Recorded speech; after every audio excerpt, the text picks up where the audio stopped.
പരിശുദ്ധാത്മാവേ സഹായക, നിരന്തരമെന്നെ സഹായിക്കണേ.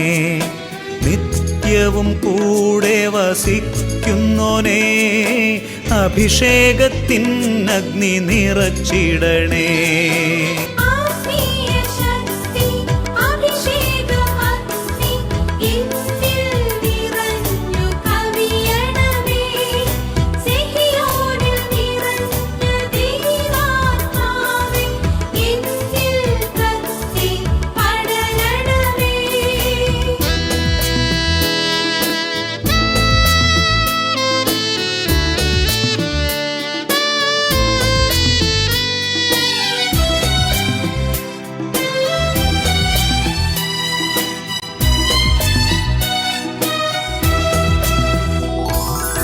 എന്നുള്ളിൽ നിറയുന്ന ദൈവിക ശക്തി ലൗകിക ശക്തിയെ തകർത്തിടുന്നു. പാപനീതി ന്യായ ബോധ്യങ്ങൾ ഹൃത്തിൽ നിറച്ചെന്നെ അഭിഷേചിക്കൂ.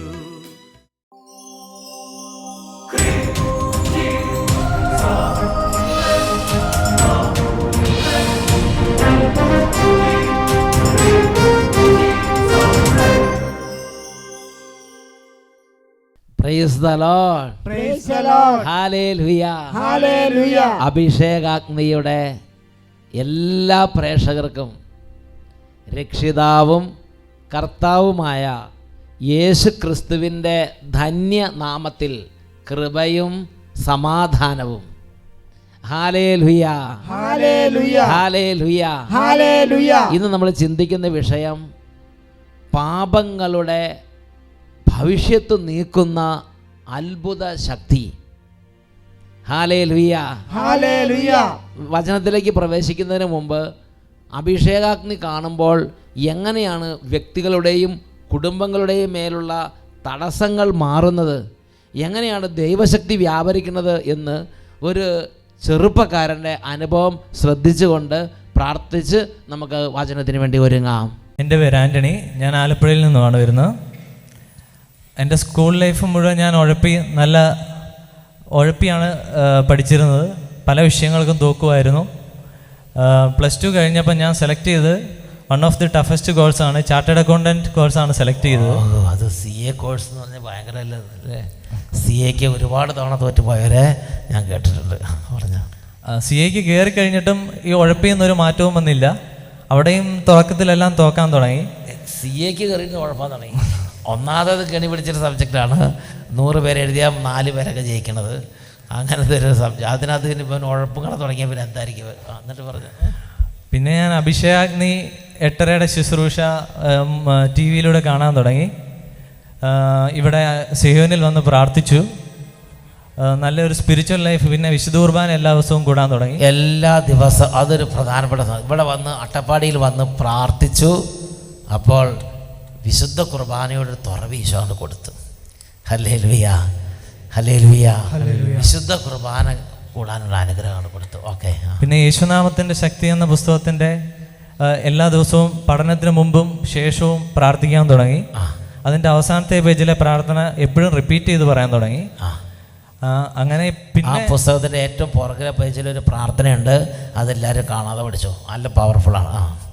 വിശുദ്ധ കുർബാനയ്ക്ക് പോയിട്ടും ഈ പ്രാർത്ഥനകളെല്ലാം ചൊല്ലിയിട്ടും ദിവസവും പിന്നെ ഒരു 14-14.5 മണിക്കൂറോളം പഠിക്കാൻ ദൈവം എനിക്ക് സമയം തന്നു. ഇത്രയും കഴിഞ്ഞിട്ട് പിന്നെ 14.5 മണിക്കൂർ പഠിക്കാൻ, അതായത് ആ അലസത ഉഴപ്പൽ എല്ലാം അങ്ങോട്ട് വിട്ടുപോയി. അതാണ് കുരിശടയാളത്തിൻ്റെ പവർ. അതാണ് യേശു നാമത്തിൽ അങ്ങോട്ട് കുരിശടയാളം വരച്ചങ്ങോട്ട് പ്രാർത്ഥിച്ച് പിന്നെ 14.5 മണിക്കൂർ ഒരു ദിവസം പഠിക്കുക എന്ന് പറഞ്ഞാൽ അപ്പം ചിന്തിച്ച് നോക്കുക. എത്ര കുർബാനയും പിന്നെ പ്രാർത്ഥനയും യേശുനാമ ശക്തി വായിക്കുന്നതെല്ലാം കൂടി 2-3 മണിക്കൂർ അങ്ങനെ പോകും.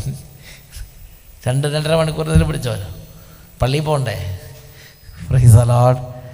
എന്നിട്ട് അപ്പോൾ കുറച്ച് നേരം മാത്രം ഉറങ്ങി. ഭയങ്കര ഷോർട്ടായിട്ട് മാത്രം ഉറങ്ങിയിട്ട് ബാക്കി സമയം മുഴുവനും ഇരുന്ന് അങ്ങോട്ട് പഠിക്കാൻ തുടങ്ങി. പിന്നെ ഞാൻ ഇതുവരെ തോറ്റിട്ടില്ല. കഴിഞ്ഞ മെയിൽ CA ക്വാളിഫൈ ചെയ്തു. ഇപ്പം ചാർട്ടേഡ് അക്കൗണ്ടൻ്റ് ആണ്. ആണോ? CA കംപ്ലീറ്റ് ചെയ്തു, ജയിച്ചു. ഹല്ലേലൂയ. പിന്നെ ഇങ്ങോട്ട് തോൽവി എന്ന് പറഞ്ഞൊരു സാധനം എന്താ സംഭവം എന്ന് അറിയാൻ പാടില്ല. അതേമാതിരി ഞങ്ങൾ കർത്താവ് ചരിത്രം മാറ്റി. ചരിത്രം മാറ്റി ഒരു വലിയ വിജയമാക്കി കൊടുത്തു. ഹല്ലേലൂയ.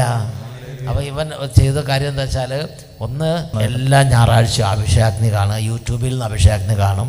പിന്നെ അട്ടപ്പാടി വന്ന് പ്രാർത്ഥിച്ചു, കുരിശടയാളം വരച്ചു. പിന്നെ യേശുനാമത്തിൻ്റെ ശക്തി എന്ന് പറഞ്ഞ പുസ്തകം വാങ്ങി എക്സാം ഹോളിലും കൊണ്ടുപോയായിരുന്നു. ഇത് എപ്പോഴും ഒരു സന്തത സാഹചര്യം, ഇത് എപ്പോഴും കൂടെ പിടിക്കും. ഇനി ഇതിൻ്റെ പുറകിലൊരു പ്രാർത്ഥനയുണ്ട്. ആ പ്രാർത്ഥന ശരിക്കും ഡെയിലി അങ്ങനെ പ്രാർത്ഥിക്കാൻ തുടങ്ങി അല്ലേ. ഈ പ്രാർത്ഥന അതുണ്ടോ, ഈ ലാസ്റ്റ് പേജുള്ള പ്രാർത്ഥന അത് ശരിക്കും അങ്ങോട്ട് പ്രാർത്ഥിച്ചു. കർത്താവ് അങ്ങോട്ട് അനുഗ്രഹിച്ചു. എനിക്ക് ഏറ്റവും ഇഷ്ടമുള്ള എല്ലാ ദിവസവും മുടങ്ങാതെ കുർബാനയ്ക്ക്. അത് ഇത്രയും ഗൗരവമുള്ള പരീക്ഷയ്ക്ക് പഠിക്കുമ്പോഴും കുർബാന മുടക്കിയില്ല. നമ്മൾ ചെറിയ LKG വന്നാൽ കുർബാന മുടക്കണം പലരും. പക്ഷേ ഇദ്ദേഹം CA പരീക്ഷയ്ക്ക് പഠിക്കേണ്ട സമയത്ത് കുർബാന. അതുകൊണ്ട് ഈശോ ഒരു കൃപ അങ്ങോട്ട് കൊടുത്തു. ദിവസവും കഠിനാധ്വാനം ചെയ്ത് 10-14 മണിക്കൂർ പഠിക്കാനൊരു കൃപ അങ്ങോട്ട് കൊടുത്തു. പിന്നെ തോൽവി എന്ന് പറഞ്ഞ സാധനം എന്താണെന്നല്ല, അത്തുമാര ജയം. എല്ലാ കാര്യത്തിലും എല്ലാ പരീക്ഷകൾക്കും ജയം കൊടുത്ത് അനുഗ്രഹിച്ചു. Praise the Lord. Praise the Lord. Hallelujah. Hallelujah. നമുക്ക് എല്ലാവർക്കും ചാടി എഴുന്നേക്കാം. കുട്ടികളുണ്ട്, യുവതിവാക്കന്മാരുണ്ട്, എല്ലാവരും എഴുന്നേൽക്കുക. പ്രിയപ്പെട്ട സഹോദരങ്ങളെ, ദൈവ വചന ശുശ്രൂഷ നടന്നുകൊണ്ടിരിക്കുമ്പോൾ നമുക്ക് അവിടെ പ്രഘോഷിക്കപ്പെടുന്ന ആശയങ്ങൾ മനസ്സിലായാലും മനസ്സിലായില്ലെങ്കിലും ദൈവത്തിൻ്റെ ആത്മാവ് അവിടെ വ്യാപരിക്കുന്നുണ്ട്. യോഹന്നാൻ്റെ സുവിശേഷം 6-ാം അധ്യായം 63-ാം തിരുലിഖിതം. ആത്മാവാണ് ജീവൻ നൽകുന്നത്, ശരീരം ഒന്നിനും ഉപകരിക്കുന്നില്ല. ഞാൻ നിങ്ങളോട് പറഞ്ഞ വാക്കുകൾ ആത്മാവും ജീവനുമാണ്. പ്രഘോഷിക്കപ്പെടുന്ന ഓരോ വചനങ്ങളും ദൈവത്തിൻ്റെ ജീവനാണ്, ദൈവത്തിൻ്റെ ആത്മാവാണ്. ഓരോ വചനവും ദൈവമാണ്. അത് പ്രവേശിക്കാൻ ഹൃദയം നമ്മൾ തുറക്കണം. വിശുദ്ധ ലൂക്കായുടെ സുവിശേഷം 24-ാം അധ്യായം 45-ാം തിരുലിഖിതം. വിശുദ്ധ ലിഖിതങ്ങൾ പ്രവേശിക്കാൻ തക്കവിധം അവൻ അവരുടെ ഹൃദയങ്ങൾ തുറന്നു. അപ്പോൾ ദൈവവചനം, ഓരോ വചനവും ദൈവമാണ്. ആ വചനം നമ്മുടെ ഉള്ളിലേക്ക് പ്രവേശിക്കാൻ തക്കവിധം നമ്മുടെ ഹൃദയത്തെ ഒരുക്കണം. ഒരുക്കിയ നല്ല നിലത്ത് വീഴുന്ന വിത്ത് പോലെ വചനം നമ്മുടെ ഹൃദയത്തിലേക്ക് പ്രവേശിക്കണം. അതിനുവേണ്ടി ആഗ്രഹിക്കുക. ഇന്ന് കുട്ടികളെ ഒത്തിരി കർത്താവ് അനുഗ്രഹിക്കും, യുവതി യുവാക്കന്മാരെ കർത്താവ് അനുഗ്രഹിക്കും. നിങ്ങളുടെ നിയോഗങ്ങളെല്ലാം ഇപ്പോൾ അത് കർത്താവിൻ്റെ പാദാന്തികത്തിൽ വെച്ച് ഹൃദയം വചനത്തിന് വേണ്ടി തുറക്കുക, ഹൃദയം ഈശോയ്ക്ക് കൊടുക്കുക. 2 കരങ്ങൾ നന്നായിട്ട് ഉയർത്തിപ്പിടിക്കുക. ഒരു ധ്യാന കേന്ദ്രത്തിൽ നല്ല വിധ ധ്യാനം കൂടുന്ന പോലെ ഈ സമയത്ത് കുറച്ച് നേരം നിങ്ങൾ ഈശോയ്ക്ക് വേണ്ടി മാറ്റിവെക്കുക, വചനത്തിന് വേണ്ടി മാറ്റിവെക്കുക. നന്നായിട്ട് സ്തുതിക്കുക. ഹല്ലേലൂയ, ഹല്ലേലൂയ, ഹല്ലേലൂയ. പിതാവേ, ഉന്നതങ്ങളിൽ അത്ഭുത ശക്തി ഇപ്പോൾ ഈ ദൈവദാസന്മാരുടെ മേൽ ആവസിക്കട്ടെ. ഈ കുടുംബങ്ങളുടെ മേൽ സ്വർഗ്ഗത്തിന്റെ ശക്തി ആവസിക്കട്ടെ. ക്ഷീണങ്ങൾ മാറട്ടെ കർത്താവേ. അഭിഷേക ശക്തി നിറയട്ടെ. ബാലികാ ബാലന്മാരെ അനുഗ്രഹിക്കുന്ന കർത്താവേ, യുവതിവാക്കന്മാരെ അനുഗ്രഹിക്കുന്ന കർത്താവേ, കുടുംബങ്ങളെ അനുഗ്രഹിക്കുന്ന കർത്താവേ. എല്ലാ കുടുംബങ്ങളുടെ മേലും സമാധാനം നിറയട്ടെ. എല്ലാ വഴക്കുകളും കലഹങ്ങളും മാറട്ടെ. മദ്യപാന ആസക്തിയെ ബന്ധിക്കുന്ന കർത്താവേ, ദുരാസക്തികളെ ബന്ധിക്കുന്നു, ദുർമോഹങ്ങളെ ബന്ധിക്കുന്നു, പിശാചിന്റെ ഉപദ്രവങ്ങളെ ബന്ധിക്കുന്നു. സാത്താൻ സേനകൾ ഉറ്റുപോട്ടെ. Glory, hallelujah, hallelujah. യേശുവേ, ആരാധന, ആരാധന, ആരാധന, ആരാധന. കർത്താവേ, ക്ഷീണത്തിന് ശക്തി പ്രാപിക്കട്ടെ. എല്ലാ ബലഹീനരുടെ മേലും കർത്താവിന് കൃപ നിറയട്ടെ. ഹൃദയങ്ങളിൽ കർത്താവ് ഇപ്പോൾ പ്രത്യാശ നിറയട്ടെ. നിരാശ വിട്ടുമാറിപ്പോട്ടെ, നിരാശ വിട്ടുമാറിപ്പോട്ടെ, നിരാശ വിട്ടുമാറിപ്പോട്ടെ. Hallelujah, hallelujah. കർത്താവേ, പഠിക്കാൻ കഴിവില്ലാത്ത കുട്ടികൾക്ക് പഠിക്കാനുള്ള കൃപ നിറയട്ടെ. പഠിക്കാനുള്ള വലിയ കൃപ കുട്ടികളുടെ മേൽ ഇപ്പോൾ നിറയട്ടെ. Hallelujah, hallelujah. യേശുവേ, ആരാധന, ആരാധന, ആരാധന. യേശുവേ, ആരാധന. ഈശോയുടെ നാമത്തിൽ അനുഗ്രഹിക്കുന്നു, ഇപ്പോഴും എപ്പോഴും എന്നേക്കും. ആമേൻ, ആമേൻ, ആമേൻ. Praise the Lord, Praise the Lord. എല്ലാവരും ഇപ്പോൾ എല്ലാവരും സീറ്റുകളിലേക്ക് ഇരിക്കുക. പ്രിയപ്പെട്ട ദൈവമക്കളെ, കഴിഞ്ഞ ആഴ്ച നാം ശ്രദ്ധിച്ചത് നെഹമിയ പ്രയർ. സഭയ്ക്കൊരു ക്ഷീണം വരുമ്പോൾ, ദൈവമക്കൾക്കൊരു ക്ഷീണം വരുമ്പോൾ, ലോകത്തിൽ ഓരോ തരത്തിലുള്ള അനർത്ഥങ്ങളും ദുരന്തങ്ങളും ഉണ്ടാകുമ്പോൾ, കുടുംബങ്ങൾ ശിഥിലമാകുമ്പോൾ, കുടുംബത്തിൽ സമാധാനം നഷ്ടപ്പെടുമ്പോൾ, നമ്മുടെ കർത്താവ് നമ്മളോട് ആവശ്യപ്പെട്ടിരിക്കുന്നത് നിങ്ങൾ പ്രാർത്ഥനയാകുന്ന ആയുധമെടുക്കണം. പ്രാർത്ഥന കൊണ്ടല്ലാതെ മറ്റൊന്നുകൊണ്ടും ഈ വർഗം പുറത്തു പോവുകയില്ല. അതുകൊണ്ട് ശക്തമായി പ്രാർത്ഥിക്കുമ്പോൾ ദൈവശക്തി നിറയുന്നു, പ്രാർത്ഥിക്കുമ്പോൾ അന്ധകാരങ്ങൾ വിട്ടുമാറിപ്പോകുന്നു. ഉച്ചത്തിൽ പറഞ്ഞേ ഹല്ലേലൂയ, ഹല്ലേലൂയ, ഹല്ലേലൂയ, ഹല്ലേലൂയ. ഇന്ന് നമ്മൾ ചിന്തിക്കുന്നത് പ്രാർത്ഥനയുടെ തന്നെ മറ്റൊരു മണ്ഡലത്തെക്കുറിച്ചാണ്. അതാണ് നോമ്പും ഉപവാസവും. നോമ്പും ഉപവാസവും മനുഷ്യൻ്റെ സുഖലോലുപത വഴിയും ഒരുപാട് തരത്തിലുള്ള ദുരാസക്തികൾ വഴിയും ദുർമോഹങ്ങൾ വഴിയും ലോകത്തിൽ ഉണ്ടാകുന്ന പാപങ്ങളും അതിൻ്റെ വിനാശങ്ങളും തുടച്ചു നീക്കാൻ നോമ്പിനും ഉപവാസത്തിനും അത്ഭുതകരമായ ശക്തിയുണ്ട്. അതുകൊണ്ട് നിനവെ നിവാസികൾ പാപത്തിൻ്റെ വലിയ ആ ഒരു ദുരന്തത്തിൻ്റെ മുഖത്തെത്തി നിൽക്കുകയാണ്. ഇതാ പൊട്ടി വീഴാൻ തലയ്ക്ക് മുകളിൽ നിൽക്കുന്ന കല്ല് പോലെ ദൈവകോപം ആ ജനത്തിൻ്റെ മേൽ, ആ പട്ടണത്തിൻ്റെ മേൽ നിവദിക്കാൻ പോകുന്നതിന് മുമ്പ് ദൈവം യോന പ്രവാചകനെ ആ നിനവെ മഹാനഗരിയിലേക്ക് അയച്ചിട്ട് അനുദപിക്കാനും ഉപവസിക്കാനും ചാക്കുടുക്കാനും ചാരം പൂശാനും നിർദ്ദേശിച്ചു. പ്രിയപ്പെട്ട സഹോദരങ്ങളെ, രാജാവ് മുതൽ മൃഗങ്ങൾ വരെ അവിടെ എളിമപ്പെടാനും ചാക്കുടുക്കാനും അനുദപിക്കാനും ഉപവസിക്കാനും ത്യാഗത്തോടും വിലാപത്തോടും വലിയ വിലാപത്തോടും കണ്ണുനീരോടും കൂടെ ദൈവസ്ഥാനത്തിലേക്ക് തിരിയാൻ അവർ ഹൃദയം തുറന്നു. അവരുടെ ഒരുപാട് കാലങ്ങളായി, ഒരുപാട് തലമുറകളായി പാപത്തിൻ്റെയും സുഖലോലുപതയുടെയും അരാജകത്വത്തിൻ്റെയും അനീതിയുടെയും എല്ലാ തരത്തിലുള്ള തിന്മകളുടെയും പരിണതഫലമായി ആ മഹാനഗരിയുടെ മേൽ നിബന്ധിക്കാനിരുന്ന ഭവിഷ്യത്തുകൾ നീങ്ങിപ്പോയി. ഉച്ചത്തിൽ പറഞ്ഞേ ഹല്ലേലൂയ, ഹല്ലേലൂയ, ഹല്ലേലൂയ, ഹല്ലേലൂയ, ഹല്ലേലൂയ. ഹല്ലേലൂയ. പ്രിയപ്പെട്ട സഹോദരങ്ങളെ, ഈശോ വ്യക്തമായി ഈ ദിവസങ്ങളിൽ വെളിപ്പെടുത്തുന്നൊരു കാര്യമുണ്ട്. ഈ നാളുകളിൽ നമ്മുടെ കർത്താവിൻ്റെ സഭയിലും അല്ലെങ്കിൽ നമ്മുടെ കുടുംബങ്ങളിൽ, നമ്മുടെ വൈദികർ വഴി, നമ്മുടെ കുടുംബങ്ങൾ വഴി, നമ്മുടെ യുവതി എല്ലാവരും വഴി, തിരുസഭയുടെ മക്കളായ നമ്മൾ ഓരോരുത്തരും വഴി, ഇതിനകത്ത് ആരും പെർഫെക്റ്റ് ആയിട്ടില്ല. നമ്മൾ ഓരോരുത്തരും ഏതെങ്കിലും വിധത്തിൽ ഒന്നല്ലെങ്കിൽ മറ്റൊരു കുറവുകളും വേദനകളും ബലഹീനതകളും ഉള്ളവരാണ്. അപ്പോൾ നമ്മൾ ഓരോരുത്തരും വഴി വന്നുപോയ തെറ്റുകൾക്കും കുറ്റങ്ങൾക്കെല്ലാം ദൈവനീതി പ്രാർത്ഥനയും പ്രായശ്ചിത്തവും പരിഹാരങ്ങളും നോമ്പും ഉപവാസവും ആവശ്യപ്പെടുകയാണ്. ഒന്ന് ചെത്തി പറഞ്ഞേ ഹല്ലേലൂയ, ഹല്ലേലൂയ. നമ്മുടെ സുഖലോലുപതയുടെയും പാപത്തിൻ്റെയും ഭവിഷ്യത്തുകൾ നീക്കാൻ ഏറ്റവും അത്ഭുത ശക്തിയുള്ളത് ഈശോയുടെ കുരിശുമരണത്തിനാണ്. യേശുക്രിസ്തുവിൻ്റെ പീഡാസഹനം, യേശുവിൻ്റെ കുരിശുമരണം, യേശുവിൻ്റെ ഉത്ഥാനം, യേശുവിൻ്റെ തിരുരക്തത്തിൻ്റെ യോഗ്യതയാൽ പാപത്തിൻ്റെ ആധിപത്യങ്ങളും പാപത്തിൻ്റെ തിന്മകളും എല്ലാ അന്ധകാരങ്ങളും നീങ്ങിപ്പോകും, വലിയ വിടുതലുണ്ടാകും. ഒന്ന് ചെത്തി പറഞ്ഞേ ഹല്ലേലൂയ, ഹല്ലേലൂയ. യേശുവിൻ്റെ കുരിശുമരണം കഴിഞ്ഞാൽ ദൈവത്തിൻ്റെ വചനം നമുക്ക് വെളിപ്പെടുത്തി തരുന്ന വളരെ ശക്തിയുള്ള മറ്റൊരു പ്രാർത്ഥനാ രീതിയാണ്, അല്ലെങ്കിൽ മറ്റൊരു ആത്മീയ മേഖലയാണ് നോമ്പും ഉപവാസവും. ഇതിനെക്കുറിച്ച് ബഹുമാനപ്പെട്ട സാംസൺ അച്ഛൻ ഇപ്പോൾ നമ്മോട് ഏതാനും വാക്കുകൾ സംസാരിക്കുന്നതാണ്. ഹല്ലേലൂയ, ഹല്ലേലൂയ, ഹല്ലേലൂയ. ഹല്ലേലൂയ. പ്രിയപ്പെട്ട സഹോദരങ്ങളെ, ബഹുമാനപ്പെട്ട വട്ടായിലച്ചൻ ആഹ്വാനം ചെയ്ത പ്രാർത്ഥന നെഹെമിയ പ്രയർ, ജനകീയ പ്രാർത്ഥനാ മുന്നേറ്റം. അതിൽ നോമ്പും ഉപവാസവും എന്നുള്ള ഒരു പ്രാർത്ഥനാ രീതിയെക്കുറിച്ച് അച്ഛൻ നമ്മളോട് പറഞ്ഞു. പ്രിയപ്പെട്ട സഹോദരങ്ങളെ, ഈ കാലഘട്ടത്തിൽ നോമ്പിനും ഉപവാസത്തിനും എന്ത് പ്രസക്തി എന്ന് ചിന്തിക്കുമ്പോൾ അതിന് ഒത്തിരിയേറെ പ്രസക്തിയും അതിനൊത്തിരിയേറെ ആ പ്രാർത്ഥനയ്ക്ക് ഒത്തിരിയേറെ വിലയുമുണ്ട്.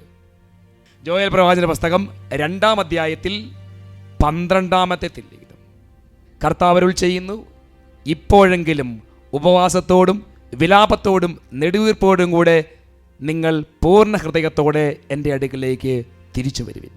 നിങ്ങൾ ഹൃദയമാണ്, വസ്ത്രമല്ല കീറേണ്ടത്. ദൈവമായ കർത്താവിലേക്ക് മടങ്ങുവിൻ, എന്നാൽ അവിടുന്ന് ഉദാരമനയും കാരുണ്യവാനും ക്ഷമാശീലനും സ്നേഹസമ്പന്നനുമാണ്. ഹല്ലേലൂയ, യേശുവേ നന്ദി. പ്രിയപ്പെട്ട സഹോദരങ്ങളെ, ഉപവാസവും പ്രാർത്ഥനയും, നോമ്പും ഉപവാസവും ഇതെല്ലാം ഒരേപോലെ പോകും. പ്രിയപ്പെട്ട സഹോദരങ്ങളെ, ഈ കാലഘട്ടത്തിൽ പ്രത്യേകിച്ച് സഭയ്ക്കെതിരെ സാത്താൻ കൂട്ടങ്ങൾ ഉണരുമ്പോൾ നമുക്ക് അവർക്കെതിരെ ചെയ്യാവുന്ന ഒരു വലിയ പ്രാർത്ഥനയാണ് നോമ്പും ഉപവാസവും. നമ്മൾ ഓരോ പ്രാർത്ഥന ചെയ്യുമ്പോൾ അത് വില കൊടുത്ത് പ്രാർത്ഥിക്കുമ്പോൾ കർത്താവിൻ സന്നിധിയിൽ അന്ധകാരങ്ങളും പൈശാചശക്തികളും അവർ തലകുത്തി താഴെ വീഴുന്നത് ഈ പ്രാർത്ഥനയിലൂടെ കാണാൻ പറ്റും. പ്രിയപ്പെട്ട സഹോദരങ്ങളെ, നമ്മൾ എസെക്കേൽ പ്രവാചകൻ്റെ പുസ്തകത്തിൽ 4-ാം അധ്യായത്തിൽ നമ്മൾ ഒരു സംഭവം കാണുന്നുണ്ട്. ഒരു മനുഷ്യൻ ഒരു ദേശത്തെ സ്വപ്നം കണ്ട് ആ ദേശത്തെ സാത്താൻ ആക്രമിക്കുമ്പോൾ ആ ദേശത്തെ രക്ഷിക്കാൻ വേണ്ടി ആ മനുഷ്യൻ ഇറങ്ങി പുറപ്പെടുകയാണ്. പ്രവാചകൻ ഇങ്ങനെയാണ് പറയുന്നത്, മനുഷ്യപുത്ര, നീ ഒരു ഇഷ്ടികയെടുത്ത് നിന്റെ മുമ്പിൽ വെച്ച് അതിൽ ജെറുസലേം പട്ടണത്തിൻ്റെ പടം വരയ്ക്കുക. അതിനെതിരെ ഉപരോധം ഏർപ്പെടുത്തുക. കോട്ടയും മൺതിട്ടയും ഉയർത്തുക. ചുറ്റും പാളയം പണിയുക. എല്ലായിടത്തും യന്ത്രമുട്ടി സ്ഥാപിക്കുക. ഒരു ഇരുമ്പ് തകിടെടുത്ത് നിനക്കും പട്ടണത്തിനും ഇരുമ്പ് മതിലുമെന്ന പോലെ സ്ഥാപിക്കുക. അതിനഭിമുഖമായി നിൽക്കുക. അതിനെ നീ ആക്രമിക്കാൻ പോവുകയാണ്. ഉപരോധം ബലപ്പെടുത്തുക. ഇസ്രായേൽ ഭവനത്തിൻ്റെ അടയാളമായിരിക്കും ഇത്. പ്രിയപ്പെട്ട സഹോദരങ്ങളെ, ഇന്ന് സഭയ്ക്കെതിരെ, വൈദികർക്കെതിരെ, സിസ്റ്റേഴ്സിനെതിരെ, അല്ലെങ്കിൽ സഭയിൽ നടക്കുന്ന സുവിശേഷ മുന്നേറ്റത്തിനെതിരെ ഇന്ന് സാത്താൻ പ്രബലപ്പെടുമ്പോൾ, ശക്തി പ്രാപിക്കുമ്പോൾ, നമുക്ക് അവർക്കെതിരെ ചെയ്യാൻ പറ്റുന്ന ഒന്നാണ് അവർക്കെതിരെ ഉപരോധം ഏർപ്പെടുത്തുക. അത് സ്നേഹവാൻപ്പെട്ട വട്ടായലച്ചന് പരിശുദ്ധാത്മാവ് കൊടുത്ത ഒരു പ്രേരണയാണ്. 1 വർഷത്തേക്ക് ഉപരോധം ഏർപ്പെടുത്തുക. എസ്കേൽ പ്രവാചകന്റെ പുസ്തകത്തിൽ 4-ാം അധ്യായത്തിൽ ഇപ്പോൾ ഞാൻ വായിച്ച ഈ വചനഭാഗം മുന്നോട്ട് വായിക്കുമ്പോൾ നമ്മൾ കാണും, ഇവിടെ ഈ പ്രവാചകൻ പറയുന്നത് എങ്ങനെയാണ്? 1 വർഷത്തേക്ക് നീ ആ ദേശത്തിന് ഉപരോധം ഏർപ്പെടുത്തുക. 1 വർഷം നീ ഉപവാസവും പ്രാർത്ഥനയും പരിഹാരവും പ്രാശ്ചിത്വവും അതിനെതിരെ പ്രഖ്യാപിക്കുക. അതിനുശേഷം നീ പ്രാർത്ഥന തുടരുക. ഈ 1 വർഷക്കാലം നീ ഉപവാസം പ്രഖ്യാപിച്ച് നോമ്പ് നോക്കുമ്പോൾ കിടക്കേണ്ടത് 1 വർഷം 390 ദിവസം എന്നാണ് ഇതിനകത്ത് പറഞ്ഞിരിക്കുക. 390 ദിവസം വലതുവശം ചെരിഞ്ഞ് കിടക്കുക. വീണ്ടും അടുത്ത 390 ദിവസം ഇടതുവശം ചെരിഞ്ഞ് കിടക്കുക. ആ കാലഘട്ടങ്ങളിൽ നീ ഗോതമ്പ്, പയർ, ബാർലി, തിന ഇങ്ങനെയുള്ള ചെറിയ ചെറിയ സാധനങ്ങൾ വെറും ചെറിയ ഷെക്കൽ മാത്രം കഴിക്കുക. അത് വെള്ളം വരെയും അളന്ന് കുടിക്കുക എന്നാണ് പ്രവാചകൻ പറയുക. പ്രിയപ്പെട്ട സഹോദരങ്ങളെ, അങ്ങനെ വെള്ളം വരെ അളന്ന് കുടിക്കുകയും ആ ഭക്ഷണമൊക്കെ പാകം ചെയ്യുന്ന കാര്യത്തെക്കുറിച്ച് നമ്മൾ വായിക്കുമ്പോൾ മനുഷ്യന് ഒരിക്കലും ചിന്തിക്കാൻ പറ്റാത്ത രീതിയിലാണ് ഭക്ഷണം പാകം ചെയ്ത് കഴിക്കേണ്ടത്. അതായത് അത്രയേറെ ജനത്തിന് വേണ്ടി, ആ ദേശത്തിന് വേണ്ടി ഉപരോധം ആർക്ക് വേണ്ടി ഏർപ്പെടുത്തോ അത്രയേറെ വേദനിച്ച് പ്രാർത്ഥിക്കാനാണ് പ്രവാചകൻ ആഹ്വാനം ചെയ്യുക. ഈ 390 ദിവസവും ഇടതുവശവും 390 ദിവസം വലതുവശവും ചേർന്ന് കിടക്കുമ്പോൾ അവൻ ഭക്ഷിക്കേണ്ടത് വെറും ചെറിയ ഷെക്കൽ ഭക്ഷണം മാത്രം. എന്നിട്ട് പ്രിയപ്പെട്ട സഹോദരങ്ങളെ, ഒറ്റക്കെട്ടായി നിന്ന് പ്രാർത്ഥിക്കുക. പ്രിയപ്പെട്ട സഹോദരങ്ങളെ, ഇന്ന് സഭയ്ക്കെതിരെ ഇന്ന് സാത്താൻ ഇന്ന് കൊടി ഉയർത്തുമ്പോൾ ലോകത്തിൻ്റെ നാനാഭാഗങ്ങളിലിരുന്ന് ദൈവജനം ഇതുപോലെ ഉപവാസവും പ്രാർത്ഥനയും നോമ്പും പ്രാർത്ഥന ഉയർത്തുമ്പോൾ പ്രിയപ്പെട്ട സഹോദരങ്ങളെ, എവിടെ സാത്താൻ തലപൊക്കിയാലും അവൻ തലകൊത്തി താഴെ വീഴും. പ്രിയപ്പെട്ട സഹോദരങ്ങളെ, നമുക്കറിയാം സഭ ഒരു കാലഘട്ടത്തിൽ തകർന്ന് തരിപ്പണമായി, എല്ലാം നശിച്ചു. ഇനി സഭയില്ല, തിരുസഭയില്ല, മാർപ്പാപ്പയില്ല, മെത്രമാരില്ല, വൈദികരില്ല, സന്യസ്തരില്ല എന്ന് പറഞ്ഞ് ഒരു കാലഘട്ടമുണ്ടായപ്പോൾ ഫ്രാൻസിസ് അസീസി എന്ന് പറയുന്ന ഒരു പുണ്യവാളൻ വിശ്വത്തിനാകുന്നതിന് മുമ്പ് ഫ്രാൻസിസ് അസീസിയുടെ ജീവിതത്തിൽ പരിശുദ്ധാത്മാവ് ഒരു പ്രേരണ കൊടുത്തു. നീ ഇറങ്ങുക ജനത്തിൻ്റെ മധ്യത്തിലേക്ക്, എന്നിട്ട് ഉപവാസം, പ്രാർത്ഥന, പരിഹാരം ഇത് ചെയ്തുകൊണ്ട് മുന്നോട്ട് പോവുക. പ്രിയപ്പെട്ട സഹോദരങ്ങളെ, സഭയെ കീഴ്മേൽ മറിക്കുന്ന അഭിഷേകം, ലോകത്തെ കീഴ്മേൽ മറിക്കുന്ന അഭിഷേകം ആ വിശുദ്ധനിലൂടെ ലോകത്തിലേക്ക് പകർന്നു കിട്ടി. ചാക്കൊടുത്ത് ചാരം പൂശി ഒരു നേരത്തെ ഭക്ഷണം പോലും ഇല്ലാതെ ഇതാ വീടുകൾ തോറും ഭിക്ഷയെടുത്തുകൊണ്ട് ജനത്തിന് വേണ്ടി, സഭയ്ക്ക് വേണ്ടി പ്രാർത്ഥിച്ചു. തകർന്ന സഭ ഉണർന്നെഴുന്നേറ്റു. പ്രിയപ്പെട്ട സഹോദരങ്ങളെ, ഇതുപോലെ തന്നെ വിശുദ്ധനായ ജോൺ മരിയ വിയാനി പുണ്യവാളൻ്റെ ജീവിതത്തിലെ സംഭവം നമുക്കറിയാം. ആഴ്സ് എന്ന് പറയുന്ന പട്ടണം, ഇവിടെ എസ്എകേൽ പ്രവാചകൻ പറഞ്ഞതുപോലെ ഒരു നശിച്ച, എല്ലാ മ്ലേച്ഛതയും എല്ലാ തരത്തിലുള്ള പൈശാചിക ശക്തികളും നിറഞ്ഞ അന്ധകാരത്തിൻ്റെ അധിപന്മാർ വസിക്കുന്ന സ്ഥലം. ഒരു വ്യക്തിയും അതിലൂടെ പോകാനായിട്ട് അങ്ങോട്ട് പോകാൻ താല്പര്യമില്ല. അങ്ങനെ ഈ ഇടവകപ്പള്ളിയിലേക്ക് കടന്നു ചെല്ലുമ്പോൾ ഈ മരിയ വിയാനി പുണ്യവാളൻ ചെയ്ത ആദ്യത്തെ പ്രവൃത്തി ആ ഇടവകയുടെ ഒരു ചിത്രം തൻ്റെ മുറിയിൽ ചിലപ്പോൾ വരച്ചു വെച്ചിട്ടുണ്ടാകും, എസ്എകേൽ പ്രവാചകൻ പറഞ്ഞതുപോലെ. എന്നിട്ട് അവിടെയുള്ള ഓരോ വ്യക്തികളുടെ മേൽ ഉപരോധം ഏർപ്പെടുത്തി. ആരോട് ചെന്ന് പറയാൻ നിന്നില്ല. എന്നിട്ട് രാത്രിയുടെ യാമങ്ങളിൽ കിടന്നുറങ്ങാതെ നിന്ന് ഉറങ്ങി പരിഹാരമൊരുവിച്ച് ജനത്തിന് വേണ്ടി പ്രാർത്ഥിച്ചു. ഉപവാസവും പ്രാർത്ഥനയും, ഭക്ഷണമൊന്നും പല സമയങ്ങളില്ല, വെള്ളം മാത്രം കുടിച്ച് ഉപവാസവും നോമ്പും അനുഷ്ഠിച്ച് മരിയ വിയാനി പുണ്യാളൻ പ്രാർത്ഥിച്ചു. പ്രിയപ്പെട്ട സഹോദരങ്ങളെ, എന്നിട്ട് ജനത്തിൻ്റെ ഇടയിലേക്ക് ഇറങ്ങിച്ചെന്നില്ല. കുമ്പസാരക്കൂട്ടിൽ ഇതേ പ്രാർത്ഥനയിൽ, അതുപോലെ ശരീരത്തിലേക്ക് മുള്ളരഞ്ഞാണെന്ന് ധരിച്ചിട്ട് അത് ഉറക്കം വരുമ്പോൾ അത് കൈകൊണ്ട് വലിച്ചു പിടിച്ച് ശരീരത്തിലേക്ക് ആഴ്ന്നിറക്കിക്കൊണ്ട് രക്തം ചിന്തി ജനത്തിന് വേണ്ടി പ്രാർത്ഥിച്ചു. പ്രിയപ്പെട്ട സഹോദരങ്ങളെ, മരിയ വിയാനി പുണ്യാളനെ അടക്കം ചെയ്യുവാനായി ആ പെട്ടിയിലേക്ക് എടുക്കുമ്പോൾ പ്രിയപ്പെട്ട സഹോദരങ്ങളെ ശരീരത്തിൽ ഒരു മുള്ള് കാണുന്നു. പരിശോധിച്ച് നോക്കുമ്പോൾ ഈ മുള്ളരഞ്ഞാണം ശരീരത്തിൻ്റെ ഭാഗമായി മാറിയിരുന്നു. ദശ വന്ന് അതിന്മേൽ മൂടി. അത്രയേറെ തീഷ്ണതയോടെ പ്രാർത്ഥിച്ചപ്പോൾ ഒരു പട്ടണം മുഴുവൻ, ആ പട്ടണം മാത്രമല്ല ഇന്ന് ലോകം മുഴുവൻ ആ പുണ്യവാളിൻ്റെ അടുക്കൽ വന്ന് വിശുദ്ധി പ്രാപിക്കുകയാണ്. അങ്ങനെയെങ്കിൽ ഇന്ന് വട്ടായലച്ചൻ ആഹ്വാനം ചെയ്തതുപോലെ ഈ കേരളത്തിലെയോ ലോകത്തിലെയോ എല്ലാ ക്രിസ്ത്യാനികളും, ലോകം മുഴുവനുള്ള സകല ക്രിസ്ത്യാനികളും ഉണർന്നെഴുന്നേറ്റ് ഇതുപോലെ ഒരു പ്രാർത്ഥന, ഒരു ചെറിയ പ്രാർത്ഥന നീ നിന്റെ വീട്ടിൽ ചെയ്യുമ്പോൾ പ്രിയപ്പെട്ട സഹോദരങ്ങളെ, ഇവിടെ തകരുന്ന സഭ, തകർക്കാനൊരു സഭ ഉയർത്തെഴുന്നേൽക്കും.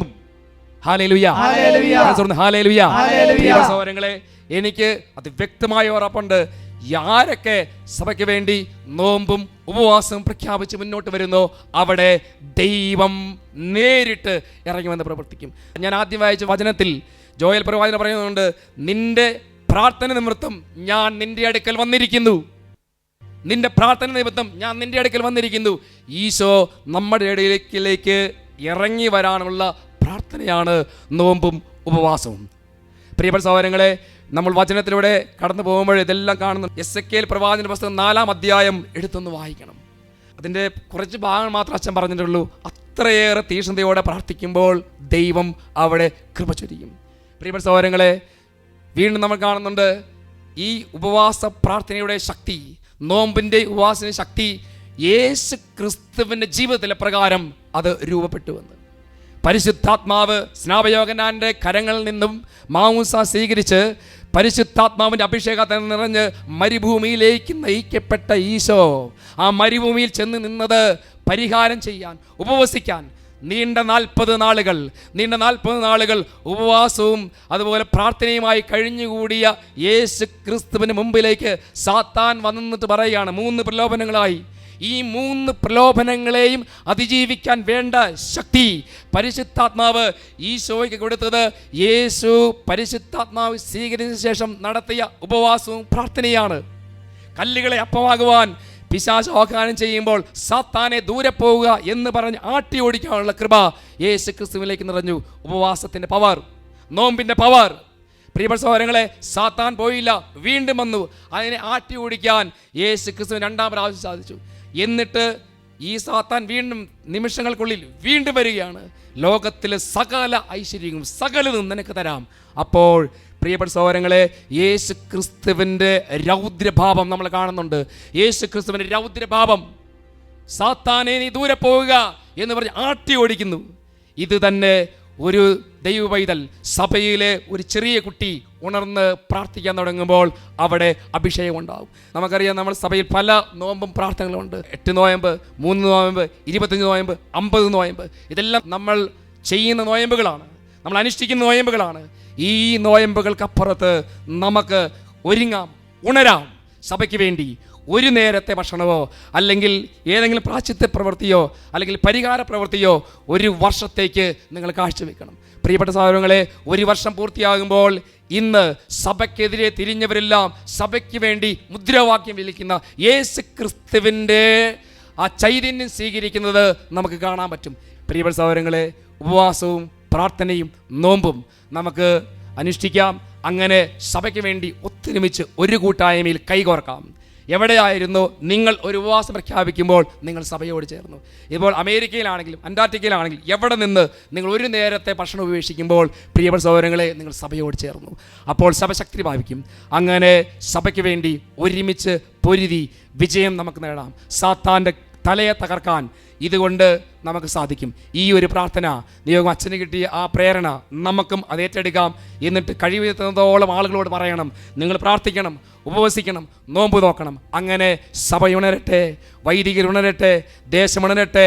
എല്ലാ കൃപകളും നിങ്ങൾക്ക് ഓരോരുത്തർക്കും ലഭിക്കട്ടെ. Price the Lord, price the Lord, hallelujah, ഹല്ലേലൂയ. പ്രിയപ്പെട്ട സഹോദരങ്ങളെ, ദൈവത്തിൻ്റെ ആത്മാവിന് ഈ ലോകത്തോട് വെളിപ്പെടുത്താനുള്ള അതിപ്രധാനമായ ഒരു വെളിപ്പെടുത്തലാണ് ബഹുമാനപ്പെട്ട സാംസണച്ചനിലൂടെ ഇപ്പോൾ നമുക്ക് നൽകിയത്.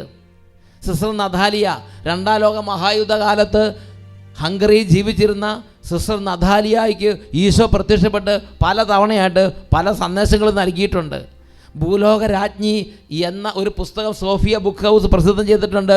അതിൽ ആ ഭൂലോകരാജ്ഞി എന്ന് പറഞ്ഞ പുസ്തകത്തിൽ സിസ്റ്റർ നതാലിയയ്ക്ക് ഈശോ വെളിപ്പെടുത്തി കൊടുത്ത ഒരു വെളിപ്പെടുത്തൽ ഞാൻ വായിച്ചത് ഓർമ്മിക്കുകയാണ്. അവിടെ ഇങ്ങനെയാണ് പറയണത്: ആത്മപരിത്യാഗത്തിൻ്റെ ചൈതന്യം ലോകത്തിൽ കുറയുന്നതനുസരിച്ച് പാപങ്ങളും നിത്യനാശവും ലോകത്തിൽ വർദ്ധിക്കുകയാണ് എന്ന് എൻ്റെ സഭ അറിയേണ്ടതുണ്ട്. ആത്മപരിത്യാഗത്തിൻ്റെയും നോമ്പിൻ്റെയും ഉപവാസത്തിൻ്റെയും ചൈതന്യം കുറയുന്നതനുസരിച്ച് പാപവും നിത്യനാശവും ലോകത്തിൽ വർദ്ധിക്കുകയാണ് എന്ന് ഞാനും നിങ്ങളും അറിയണം. നമ്മൾ ഉണരണം സഹോദരങ്ങളെ, ഉണരണം. കത്തോലിക്ക സഭയുടെ മതബോധന ഗ്രന്ഥത്തിൽ 736 ഖണ്ഡികയിൽ അവിടെ സഭ ദൈവമക്കളെ പഠിപ്പിക്കുന്ന ഒരു ഉത്ബോധനമുണ്ട്. അവിടെ ഇങ്ങനെയാണ് പഠിപ്പിക്കുന്നത്: നാം നമ്മെ തന്നെ എത്ര കൂടുതലായി പരിത്യജിക്കുന്നുവോ അത്ര കൂടുതലായി ആത്മാവ്, പരിശുദ്ധാത്മാവ് നമ്മെ പ്രവർത്തനോന്മുഖരാക്കും. ആത്മാവാണ് ജീവൻ പകരുന്നത്, പരിശുദ്ധാത്മാവാണ് ജീവൻ പകരുന്നത്, ദൈവത്തിൻ്റെ ആത്മാവാണ് ജീവൻ പകരുന്നത്. ഈ ദൈവത്തിൻ്റെ ആത്മാവ് പ്രവർത്തിക്കാൻ, ഈ ദൈവത്തിൻ്റെ ആത്മാവിൻ്റെ പ്രവർത്തനം ശക്തി പ്രാപിക്കാൻ നോമ്പിൻ്റെയും ഉപവാസത്തിൻ്റെയും പ്രാർത്ഥനയുടെയും വഴികളിലൂടെ ഞാനും നിങ്ങളും നടക്കണമെന്ന് ദൈവവചനവും ദൈവത്തിൻ്റെ ആത്മാവും ആവശ്യപ്പെടുന്നു. ആത്മാവ് സഭകളോട് പറയുന്നത് എന്തെന്ന് ചെവിയുള്ളവൻ കേൾക്കട്ടെ.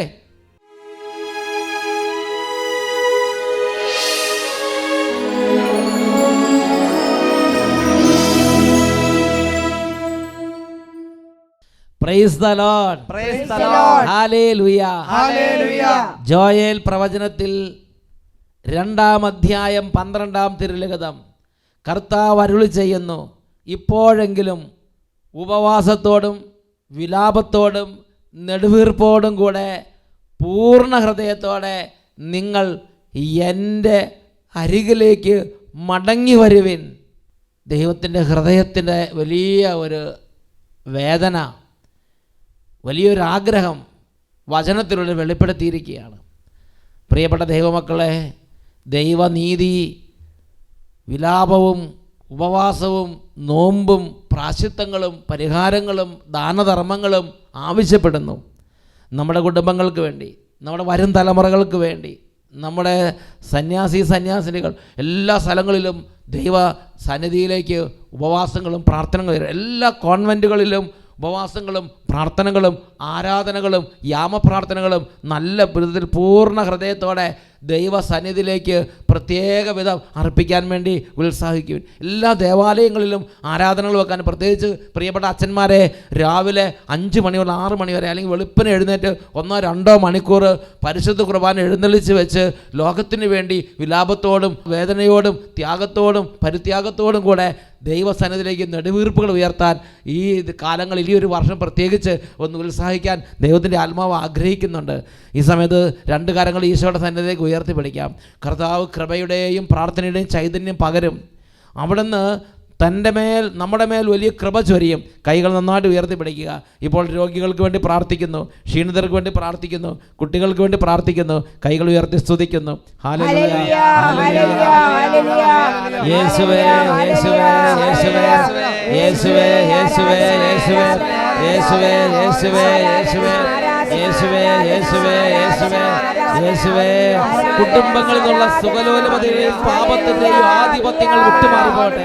കൃപയുടെയും പ്രാർത്ഥനയുടെയും ചൈതന്യം കുടുംബങ്ങളിലേക്ക് ഇപ്പോൾ ആവസിക്കട്ടെ. കുട്ടികളുടെ മേൽ കൃപയുടെയും വിശ്വാസത്തിന്റെയും പ്രാർത്ഥനയുടെയും ചൈതന്യം നിറയട്ടെ. രോഗികൾ ഇപ്പോൾ സൗഖ്യം പ്രാപിക്കട്ടെ. കടബാധിതരുടെ കെട്ടുകൾ അഴിയട്ടെ. ആത്മീയ ബന്ധനങ്ങൾ തകരട്ടെ. മദ്യപാനികൾ മദ്യപാനപ്പെട്ട് വിട്ടുവിടുതൽ പ്രാപിക്കട്ടെ. കുടുംബങ്ങൾ രക്ഷപ്പെടട്ടെ. Hallelujah, hallelujah. ഈശോയെ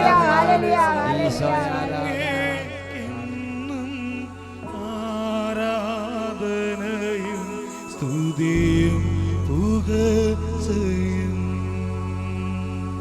സ്തുതിയും പുകഴ്ചയും.